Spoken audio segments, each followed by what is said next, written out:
¿Qué tal a todos? Bienvenidos una vez más a El Cuartel del Metal. Aquí los saluda Federico. Estoy aquí con Anton Kabanen de Beast in Black para hablar de su nuevo disco. Hello, Anton, again. I hope you're doing great today. Hello, all good. Hope you're too. I'm doing fine. Great to be able to speak with you. Well, of course, Anton, first things first, wanted to ask you a bit about how's life been for you, during this pandemic times, almost going for more than a year and a half now. So how's everything been over there? Just busy working, basically. Not a single boring day. Okay, a productive pandemic life, one could say. And we can hear as well from the new music you'll be putting out. Dark Connection will be released on the 29th of October via Nuclear Blast. Now, I've read you say in the past that you wanted with Beast in Black, to create a sound that was instantly recognizable for people. Do you believe this new album comes to prove that for good? Well, I think we kind of have established a trademark sound already with the first album. You can recognize any Beast in Black song as a Beast in Black song. There's something that's there in every song. I guess it's something to do with simplicity, like arrangement and the melody, the way of like doing the melodies and chord progressions, stuff like that. And I think it's quite recognizable, but this album is just maybe a bit expanded version of what we did earlier. I think there's a bit more heaviness, but also more synths at the same time. Mm-hmm. Nice. Yeah, it's an accurate mix. I've already been able to listen to the record, and I can give faith on that. There's a good whole bunch of everything that makes Beast in Black a great sounding band as it is. So, after all that's been done in metal, it's kind of difficult to still innovate or create new sounds. But there are certainly ways in which people can identify artists. And as you said, and at least in my opinion, your strongest credentials are, metal, and mixing that with a lot of 80s vibes, especially strong melodies, synthesizers, of course, heavy guitars.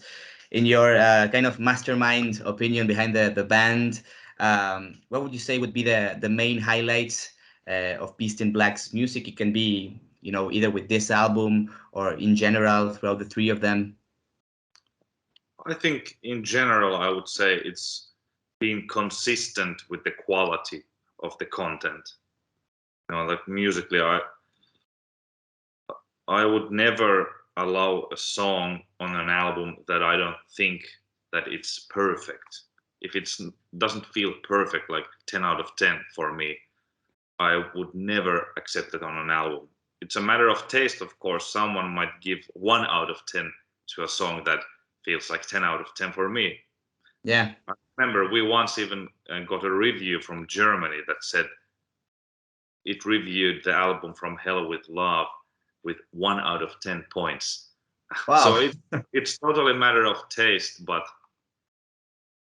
I think that is the thing that I would say, consistency in quality. Just put like perfect songs out there, please. Right.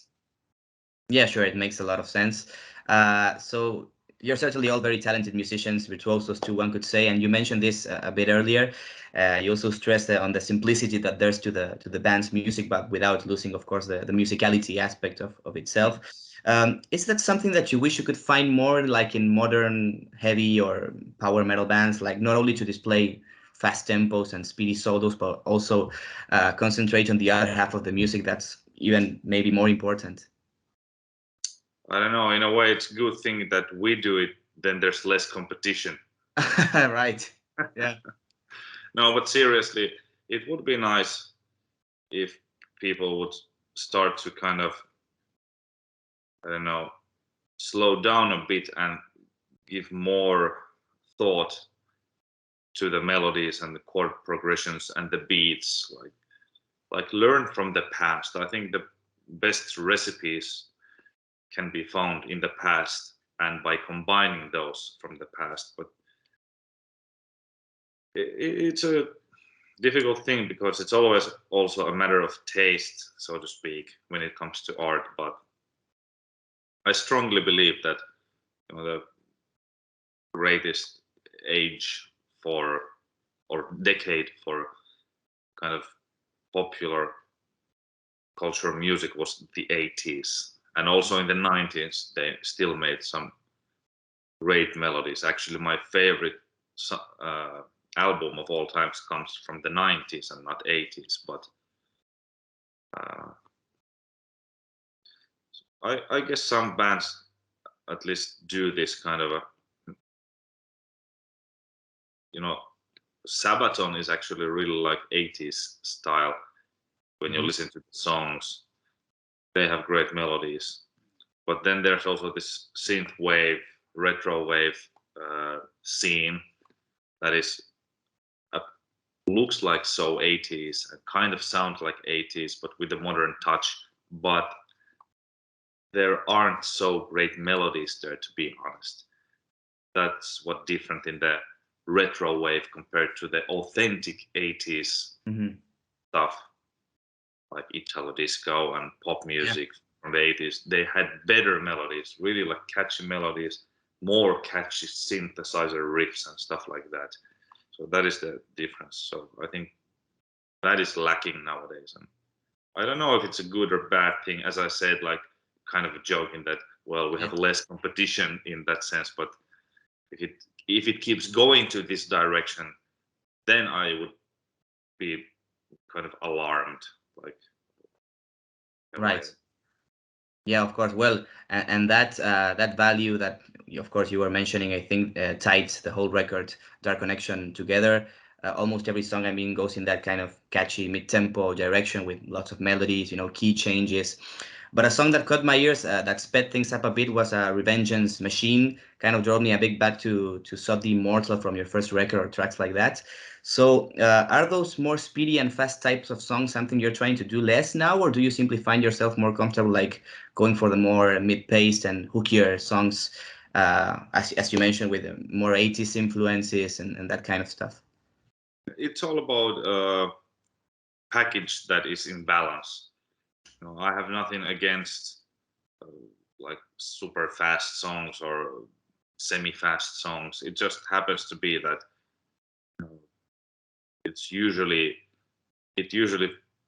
sounds better to us when that really fast stuff doesn't come in too big amounts.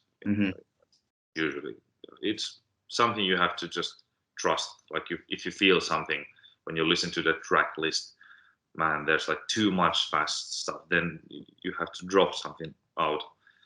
But same thing with the mid-tempo songs. If the whole album is just mid-tempo songs, then that's also really boring. We try to keep it like there's an arc of drama there, so it goes like in waves somehow. Like, to keep the interest from one song to another. When one song ends and another one starts, that there's some kind of a change in the feel, in the pace of the rhythm and mood. So it's all about that. Yeah, absolutely. And that also makes the other tracks like stand out more and, of course, keep the continuity of the record, I think. So, Anton, regarding the lyrics, of course, there's a lot of cyberpunk topics on the album, the presence of good old Berserk, as you describe it as well. So, was there something in particular that drove the inspiration for lyrics this time, or did you simply know that you wanted to write songs about, those particular topics? It was in 2018 that I already knew that, okay, the next album will go towards cyberpunk. To me, it was kind of a return to the beginning, because with my previous band, Battle Beast, two first albums were heavily influenced by cyberpunk topics. Yeah. And after those two albums, the third Battle Beast album was not anymore like cyberpunk. And I haven't written any cyberpunk themed or inspired songs until now for Dark Connection. It just felt like, hey, I'm back in this comfort zone, so to speak. One of my comfort zones. It felt really nice to like dig in to this familiar topic again. It's just fascinating because in cyberpunk, the visuals themselves already tell so much kind of a story or create a feel, and there's some mysticism. It's such a visual subgenre, but there's also really interesting, like these contrasts which you can put there, because quite often in this cyberpunk world you find these humanoid robots that can be more human than humans themselves, but still humans or some other like robots discriminate certain types of robots and stuff like that. It's interesting because we are going to that direction in real life. I think everything is becoming more and more automated. Artificial intelligence does decisions for us, and like all kinds of services that we use in daily life become artificial intelligence, and we're dealing with that more and more. And I think it's also a relevant topic, but that was not the reason why I'm so interested in cyberpunk. It's more just being fascinated about it like a small kid. It's really interesting to me. I love science fiction basically. So. Yeah, and the imagery of the album, as well as the little twist in the logo as well, also really represents that. It's got an approach much more modern, you could say. The video for Moonlight Rendezvous as well. It's certainly an interesting twist from your previous two albums when it comes to the graphic part, right? Yeah. It was important to make a clear profile for this band, how we promote it, how we market this. Even though there are berserk songs and few personal songs, I tried to decide, okay, most of the material is still leaning towards cyberpunk, so let's make that like the main image of the album. Sure. Yeah. And keeping that in mind, as well, this album's got, even though it's quite heavy as well, I think it's also kind of the heaviest, but it's also got the more synthesizers as well. Keeping that in mind, keeping the topics in mind that you wanted to abord in this time, did that have to do anything with the creation of the music? I mean, or did the music come first and then you said, well, I want to write about this? How was that like connection between music and lyrics this time?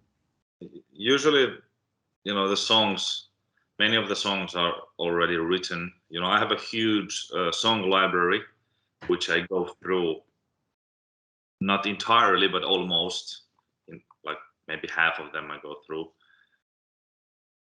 when we are working on a new album. And I just try to pick songs that feel right for some reason. It's difficult to explain because it's such a subjective thing, the selection process. Which song musically causes me some kind of a strong visuals or brings in my mind some kind of a story or some kind of a lyrical line. But I already had the idea of cyberpunk before I had any lyrics ready. Okay, it has to be that theme. But then I just had to kind of work on the lyrics without. First came the music, but then I just thought, okay, I will just write cyberpunk lyrics for these songs. So I didn't compose the songs thinking about cyberpunk. Right. Some of the new songs were finished and completed during the lyric writing process to some extent. For example, Highway to Mars, I remember working on that at the same time to some extent while I was doing the lyrics, but it was kind of ready, the basic idea of it, but I was still working on it. But yeah, usually it's separate, like music and lyrics. Okay. Yeah. Cool. And well, in this album, it's been going on since before, but there seems to be an amazing developing connection with Yanis in the vocals as well. Certainly gets a lot of room to display, different techniques and sounds. So how does he come in when you're working on a song? Because certainly melody is a defining factor for Beast in Black's music. So do you get a lot into his vocal lines, or do you let him do his thing without interfering much? How's that process like? Usually I write the vocal melodies entirely. Okay. But yeah, but he is really great interpreter.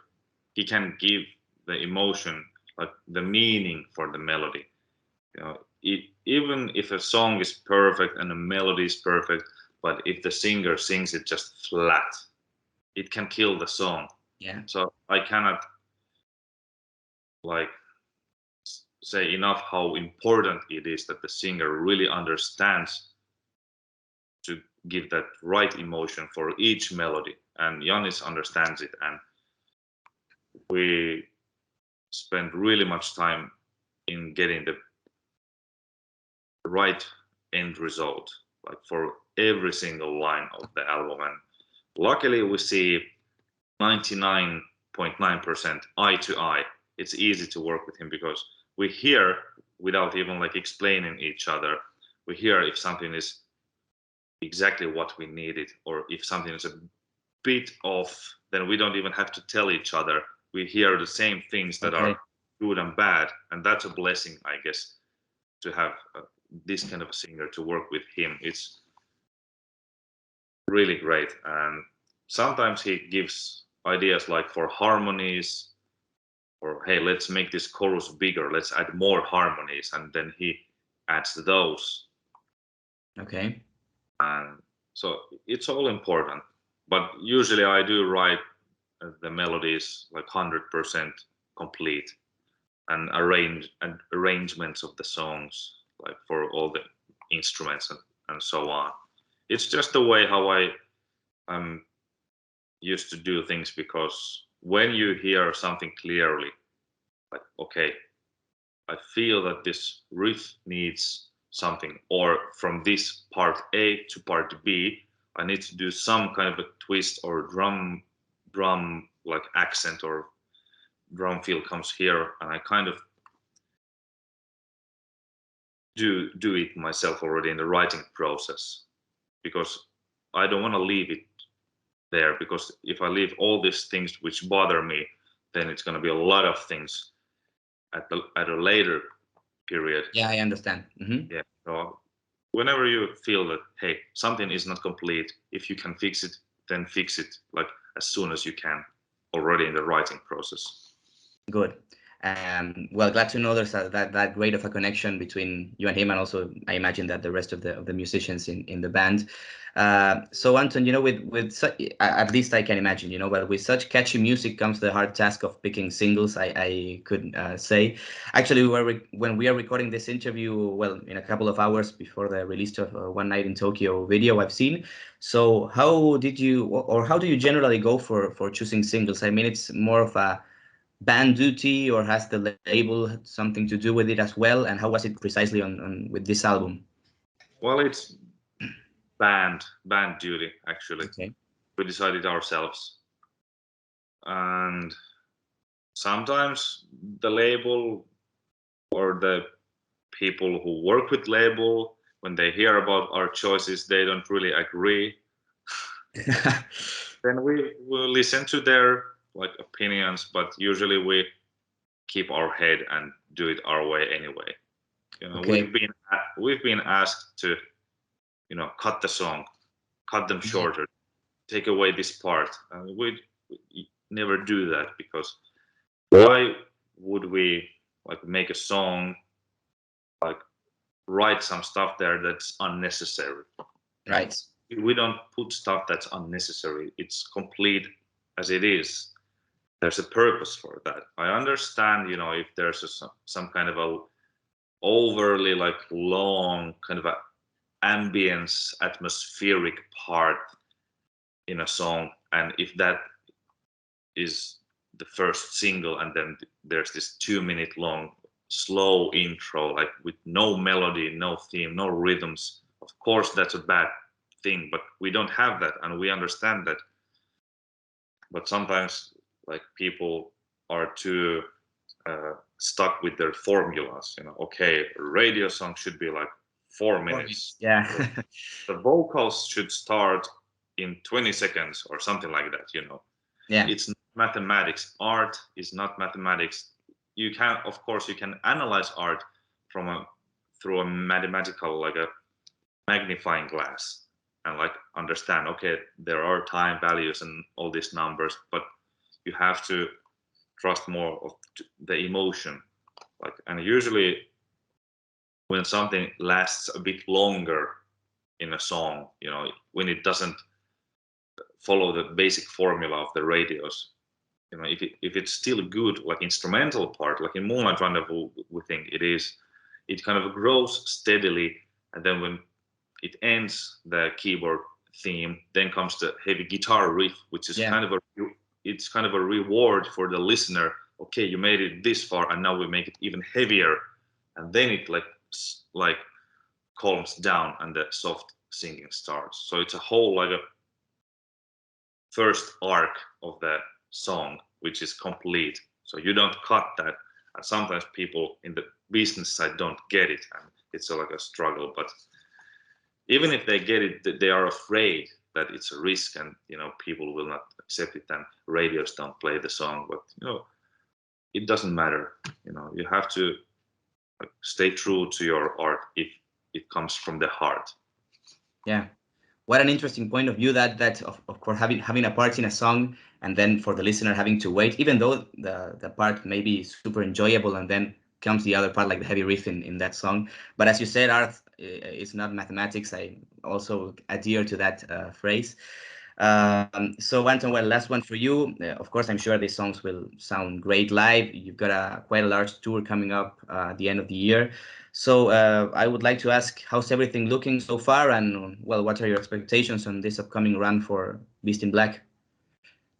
Well, we try to be optimistic, and like we're really happy if this tour in the end of this year happens. Even if like some of the shows happen, that's already great.